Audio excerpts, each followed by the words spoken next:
And here to answer all of my burning questions is the professor of earth sciences at Brock University, Francine McCarthy. Welcome to the show, Francine. Great. Okay, you know what? Before we dive deeper into Crawford Lake, let's answer Jess's question. What is a geological epoch? So the geologic time scale, it's actually like a calendar, and they break up geologic time, Earth history, into eras, periods, epochs. Okay. There are several epochs in a period, for instance. So we're currently, if you look at the current time scale, we're in the Holocene epoch. But my group, the Anthropocene Working Group, is suggesting that the Earth is too different, that we have actually not been living in the Holocene epoch since 1950. It's just that nobody noticed it before. Whoa. Well, until now. Yeah. Okay, and the Holocene that's when the Ice Age ended? Yeah, so 12,000 years ago, the ice sheets retreated from this area, and so that's the end of the Ice Age. And what makes the will you say the word for me again? Anthropocene. Anthropocene different from previous epochs? So the other epochs in the geologic timescale are based on, say, the extinction of the dinosaurs 66 million years ago when the asteroid hit, or other big things like that. The Anthropocene, the big thing in the Anthropocene is the effect of humans. And it's not the first humans, it's not, it has to do with the number of humans and the industrial expansion of the post-World War II interval, that mid-20th century, that overwhelmed the planetary system. It actually tipped the scale so that we're now no longer in the Holocene. And so I liken it to a child becoming a teenager. When puberty hits and those hormones hit, it's the same human being, but you can't, the same rules don't apply. Right. And so you have to recognize that you're dealing with a teenager, not a child, and to have a good relationship with it. And that's what we're suggesting, is that we accept that we're not in the Holocene. Don't treat the planet as though dilute and disperse is good enough. We have to own our impact and change it.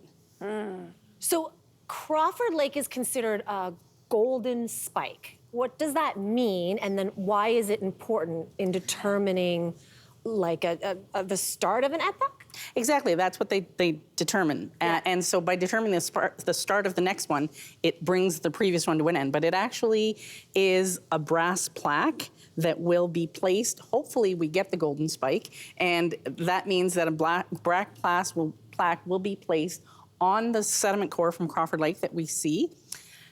And it'll be at that point where Carling is pointing with her finger to that line in the core. So you can see those light, dark layers every year. There is the line of 1950, and that's what we've proposed in our paper.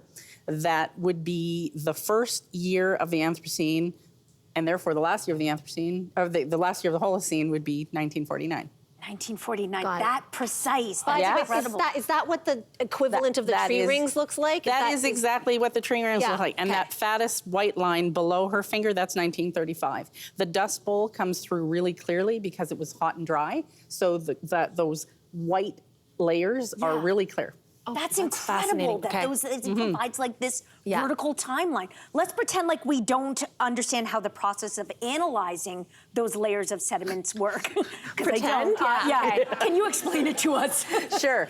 So each one of those white lines that we saw, they are the accumulation of crystals of calcite that form in the surface waters of the lake, which is in the limestone Niagara Escarpment, right? So there's calcium and carbonate, and it joins into crystals, and they fall through the water column.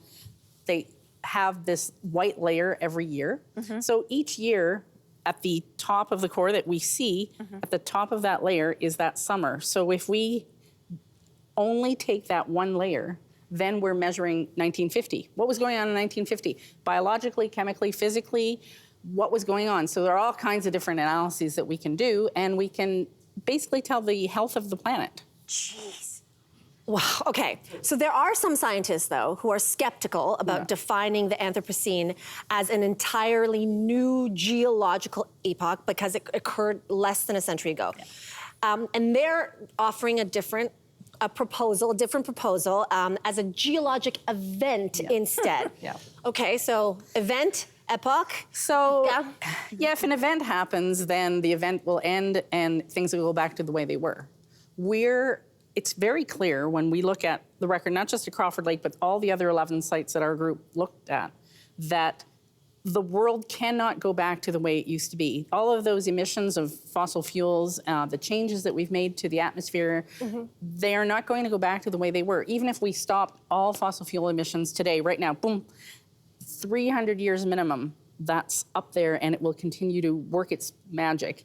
And so the sooner we deal with that, the better. So is that precisely what you hope the research at Crawford Lake will achieve? It will sort of say, guys, look at what's happened in the last 50, 70 years. Yeah. This is the way forward? Yeah, absolutely. So tell us a little bit more about that. Like, what do you hope the research will do? So we're hoping that having that line on the timescale, if we get the golden spike, will make geologists who make the timescale own the fact that, yes, indeed, the planet is different. We can't pretend it hasn't changed. It's not going to go back to the way it was. That's right.